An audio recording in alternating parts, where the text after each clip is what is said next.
Welcome to the Neon City Daily Direct News Upload. I'm your host, Norks. There is a lot to cover this week, so we're going to speed run our way through as much as possible.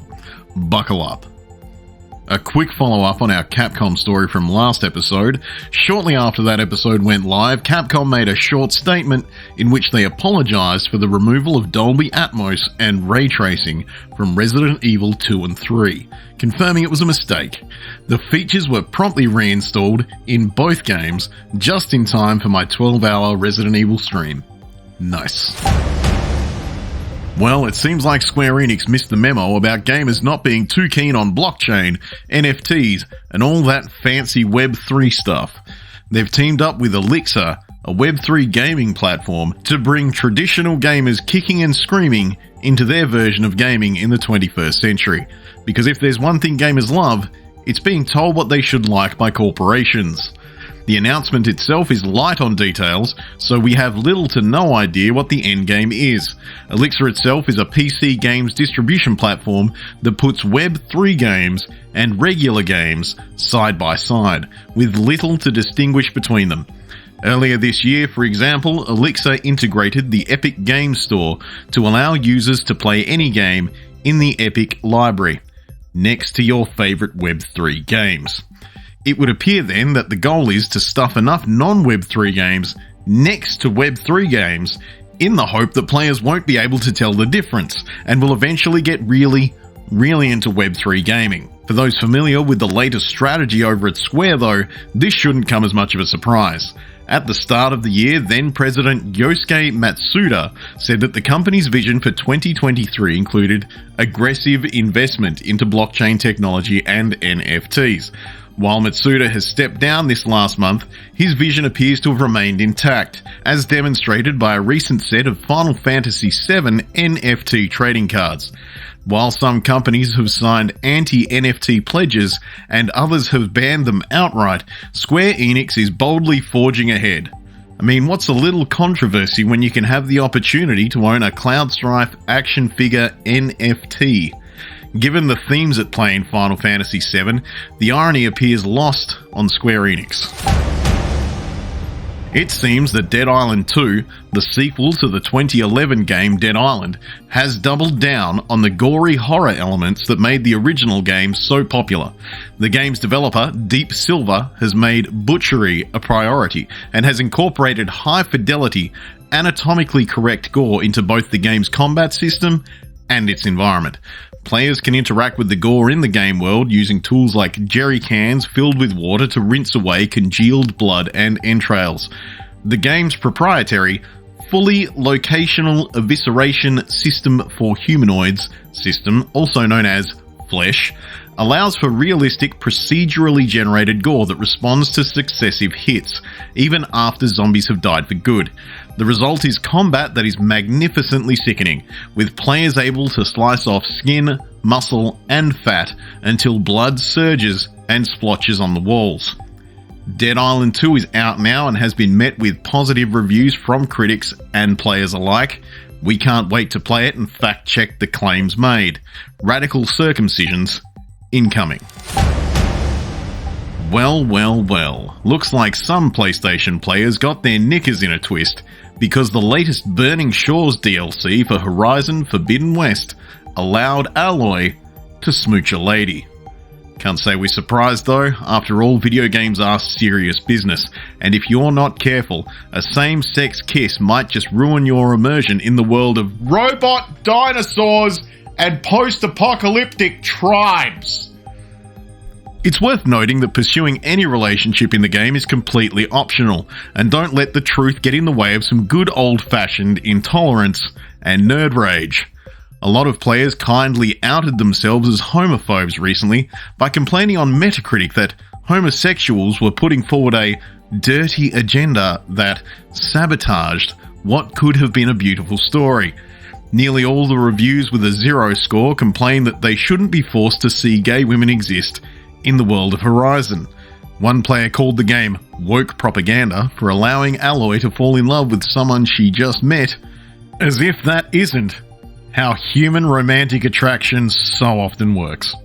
Guerrilla Games retconned the main character for LGBTQ nonsense, bemoaned another so-called fan who seems to have completely missed that there were sparks between Aloy and Petra in Horizon Zero Dawn. Aloy never showed signs of being a lesbian, complained one player who seems to have played a completely different game.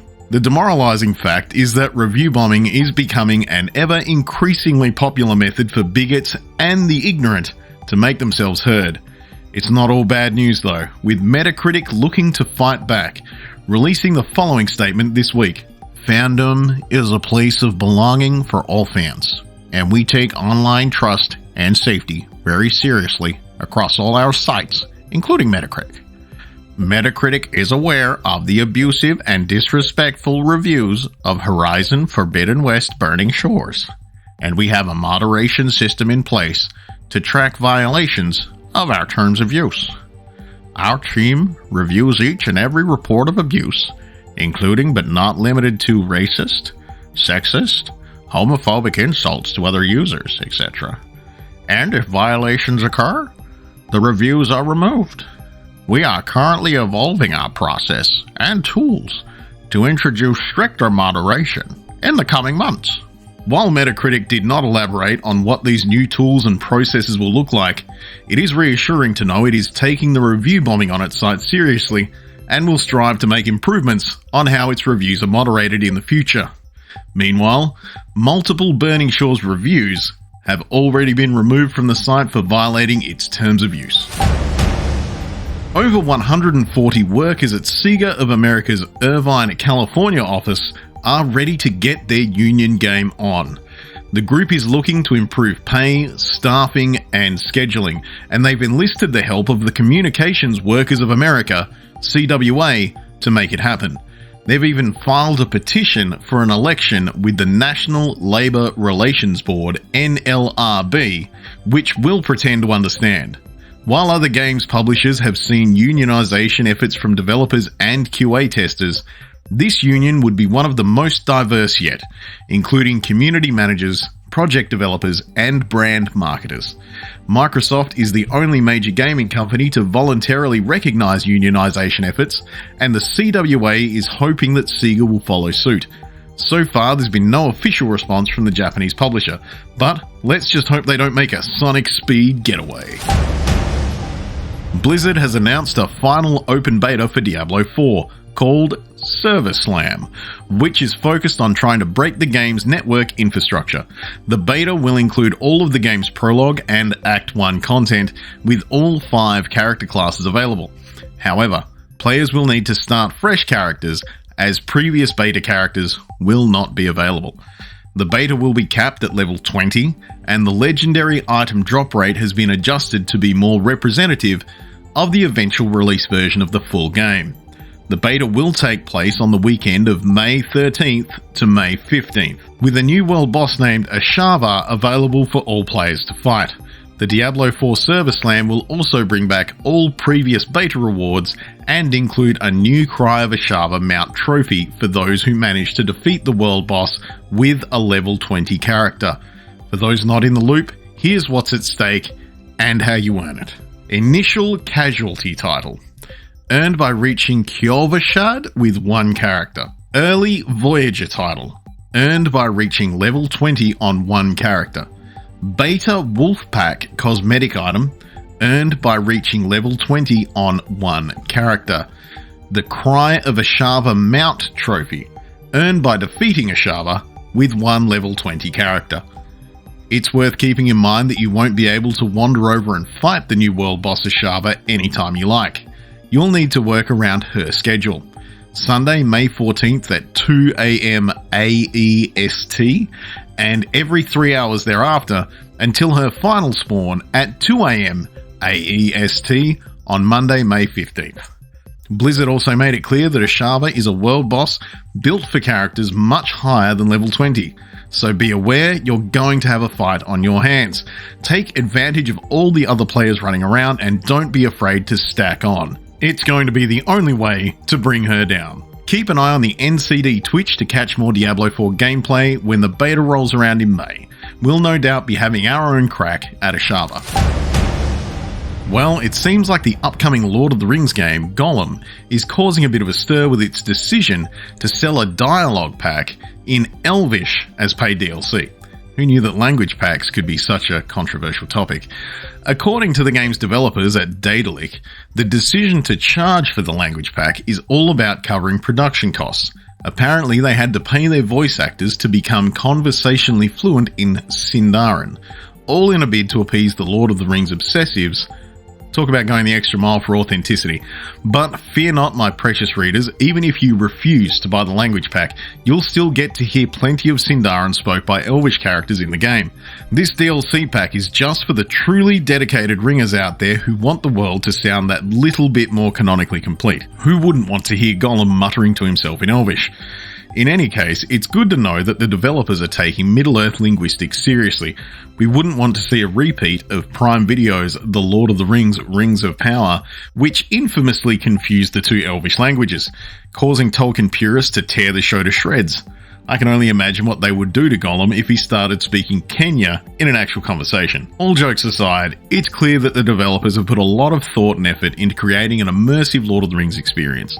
Whether or not you decide to shell out for the Elvish language pack, there's no denying that Gollum is shaping up to be a game that should delight fans of Tolkien's legendary fantasy world.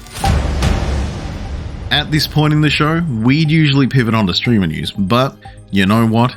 There's so much more interesting content to talk about, and the first thing that we throw out the window to make room for the rundown will always be anything that worries about streamers. So, without further ado, let's get stuck into what we're creatively calling IRL news. It seems like the tables have turned for PS5 scalpers, aka the scum of the earth, who were once making a killing by selling the console at exorbitant prices. The days of a PS5 costing over $1,500 are long gone, with prices hovering between $450 and $499, and even auctions on eBay starting at just $380. Redditors discussing the apparent death of the PS5 scalping are showing little sympathy for the scalpers, with one comment saying, "I hope he has to go down to like $230 for people to buy. Would be hilarious." He's not wrong, it would be.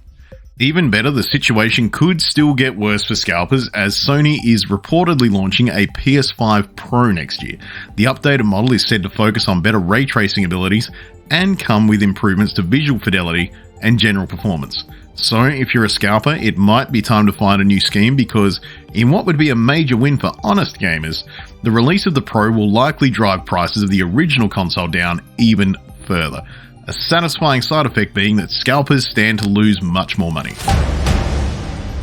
Well, it looks like it's time to say goodbye to all of the NSFW content on Imgur.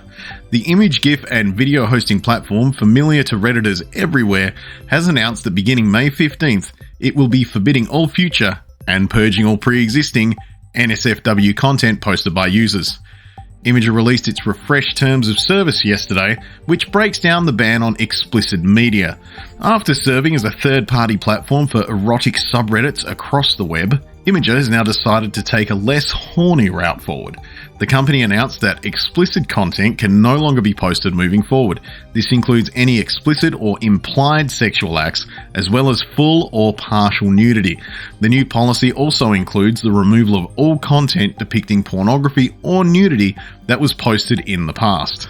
We will be focused on removing old, unused, and inactive content that is not tied to a user account from our platform, as well as nudity, pornography, and sexually explicit content, Imgur said in its announcement. You will need to download or save any images that you wish to save, if they no longer adhere to these terms. Most notably, this should include explicit and pornographic content. Imgur tried to soften the blow by including a gif of a puppy in their announcement, but let's be real, nothing can replace the joy of a good old-fashioned booby pic. It worked out great for Tumblr, who made a similar policy change in 2018, which saw over 30% of their user base leave the platform. Good luck, Imgur, and congratulations to the next person willing to host dick pics for Reddit and make a shitload of money in the process. In other news, if anyone wants to donate money towards server hosting costs, we may have a business proposition. that about does it for us.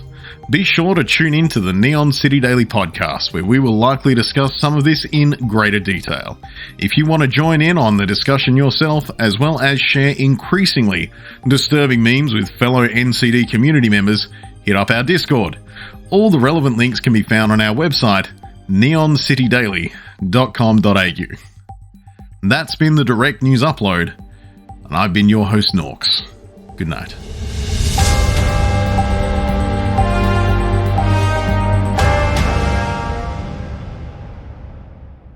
Yes, good night. Go to sleep. I dare you. Ha ha ha ha ha!